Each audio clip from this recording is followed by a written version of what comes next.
రీసెంట్గా ఒక ప్రధాన వార్త చూసా, అమెరికాలో నీల్ ఆర్మ్స్ట్రాంగ్ చంద్రుడిపైన అడుగు పెట్టిందనేది పచ్చి అబద్ధం. మన పుస్తకాల్లో చదివేశాం, రాసుకున్నాం. చంద్రుడి మీద మొట్టమొదటిసారి కాలు మోపినవాడు నీల్ ఆర్మ్స్ట్రాంగ్ అంట.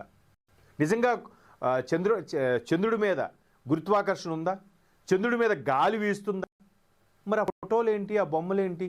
అలాంటి అమెరికా ఎలాగైతే కుతంత్రాలు పన్ని మేమే ఫస్ట్ అక్కడికి వెళ్ళాం, మాకే క్రెడిట్ రావాలని కుతంత్రాలతో చేసిందో, మన దగ్గర నంబియార్ లాంటి వాళ్ళని అరెస్ట్ చేయించి ముఖం మీద పేడ జల్లించి నానా డ్రామా ఆడిందో, భారత్ ఎదగకుండా చేసిందో, అలాంటి అమెరికా మెల్లమెల్లగా పతనానికి ఇప్పుడు దారితీస్తోంది.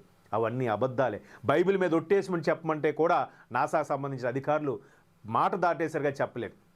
సో ఏదైతే ఆ చంద్రమండలం స్పేస్కి వెళ్ళడం అదంతా పచ్చి అబద్ధమో, ఇక్కడ కూడా మొఘళ్ళు అంత అద్భుతమైన పరిపాలించారు, మత సామరస్యానికి అంత సొల్లు. వందే మాత్రంలో కొన్ని ముక్కలు తొలగించేశారు, అది కూడా సొల్లే, అది కూడా అబద్ధాలే, తీసేశారు. ఆ తీసేయడం వల్లే విభజనకు కారణమైంది అనేది ఇక్కడ హోంమంత్రి అమిత్ షా గారి యొక్క ప్రధాన ఉద్బోధ. దీని మీద మన తెలంగాణ రాష్ట్ర ఎంపీ లక్ష్మణ గారు కూడా దానికి సంబంధించి అదే అభిప్రాయం